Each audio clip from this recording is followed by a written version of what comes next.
2 to 3 minutes worth of questions. So if you think of a question during the talk, please write it down. So, go ahead. Well, thank you, Mr. Toastmaster. Today I have a handout, which is a blog that I wrote, When Should You Take Social Security?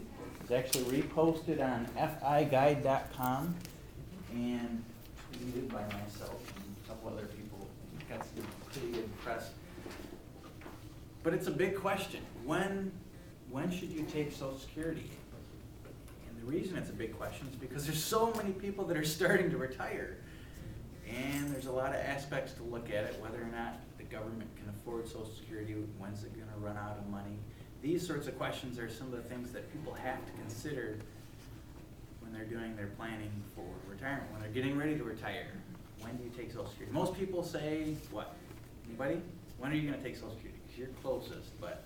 62? 62? 5? I don't know, 8. Cynthia? I was thinking 62. 62? Believe it or not, most people say, I'm gonna take Social Security at 62 because as soon as you can get a hold of it, that's when they wanna start taking it. And that's usually one of the biggest mistakes that people can do when it comes to retirement, if Social Security is gonna be the bulk of your income in retirement.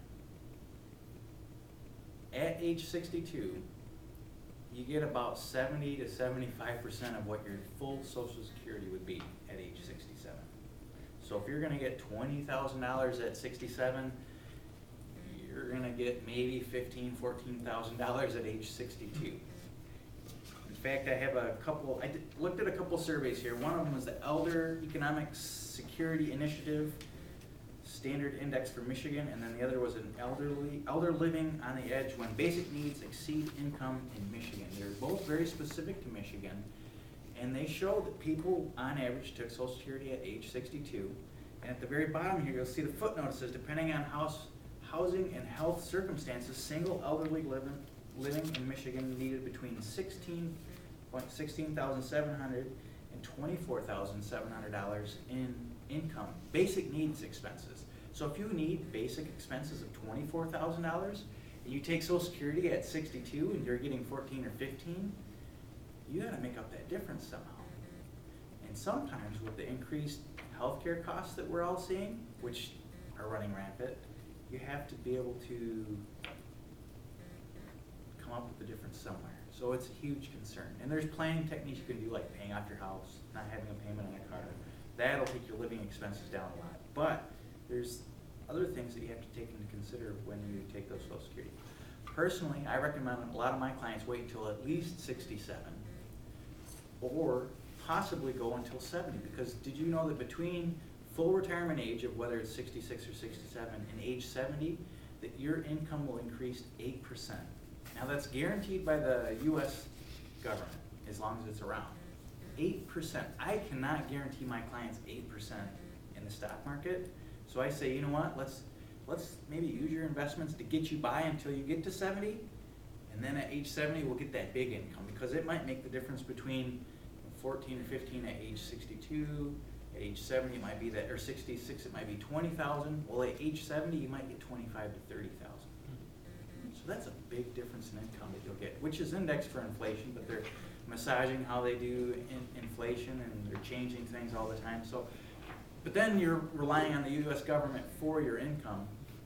The question then becomes, is there going to be Social Security in 2032 when supposedly things are supposed to run out, or maybe even sooner, especially with the new healthcare stuff going on.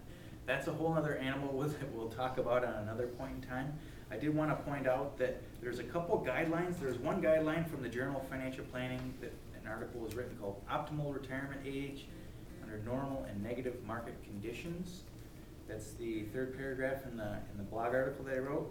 And it says that depending on how much of Social Security is going to make up your income, if you need $50,000 to live off of, and you're going to get Social Security worth about $40,000, then that's the bulk of your Social Security. That's if you're married.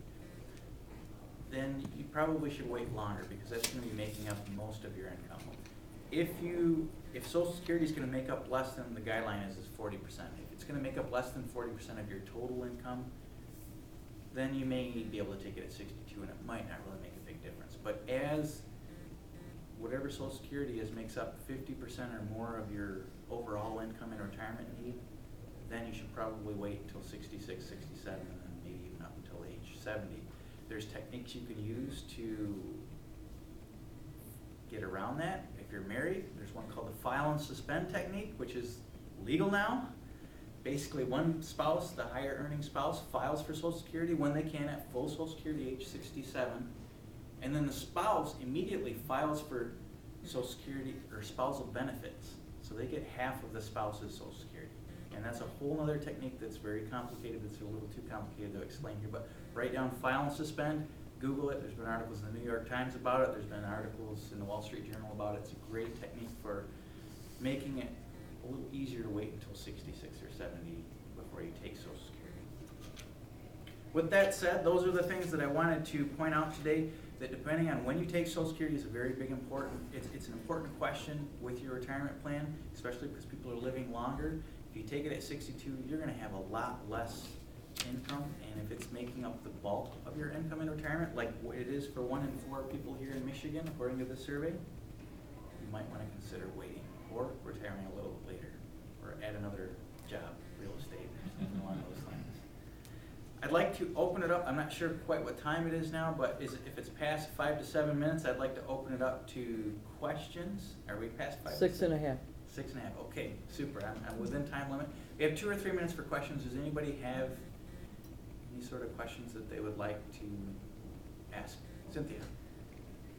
If you take 75, if you take retirement at 62, and that's 75% of what you would normally get if you retired at 67 or 70, I can't remember. 66. Yeah. All of that money from 62 to 67, how does that factor in? That's a great question. Typically what happens, you're basically saying if I were to take that money starting out, and I had that money during those periods of time, how it's going to take me so long to make up the difference for that amount of money if I start taking it at a later date. And that's basically saying if you were to just take every single payment and stack it on top of each other, you'd have this much at age 66 if you had started at 62, whereas when you're starting here, you're at 0.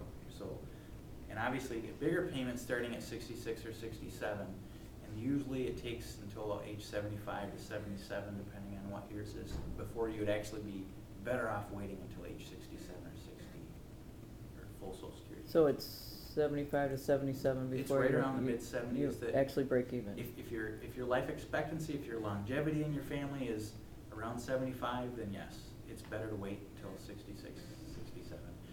And if you wait until the maximum's age 70, then that one is paid off almost at age 75 as well. It's almost the exact same timeline as if you were to start at 67. That was a good question. Any other questions? So, can you start anytime you want after 62, or are there only those break off 62, 67, 70? You have You can to be start one of those anytime you ages? want. In fact, you can file up to 3 months prior to age 62, and then have payments start at age 62 in 1 month, I think. Now, how does a medical, That's a huge concern as well. Medicare doesn't kick in until age 65, which they're talking about raising that as well. So between people that retire early that don't have medical coverage, which a lot of it's being taken away, they have to come up with those medical expenses. I have clients right now that they're age 59, 60, right around there, and they're paying, I think, $1,200 a month for insurance premiums for themselves. And that's a pretty hefty premium when you're living off their investments and they can't quite collect Social Security yet. but I mean, isn't there a medical, Social Security, a disability? Disability, yes. It's pretty hard to qualify for Medicaid. So how does that affect, do you get a bigger percentage? I mean, I'm not looking forward to that. Right. But my father has a disability, and so he was able to do that when he was like 62, I think he got, or, I don't know, 65 maybe. Medicaid. He was able to get the disability Social Security as opposed to the regular. Yes. that's possible as well, to get disability, SSDI is what they call Mhm. that, prior to age 65, but that's completely So then do you get a different. full percent as opposed, that sounds like a whole nother thing? Yep, that's a whole other thing, and we'll leave that, and I will turn it back over to the Toastmaster. Thank you. We need to have a whole meeting for that. Let me take a minute just to write down some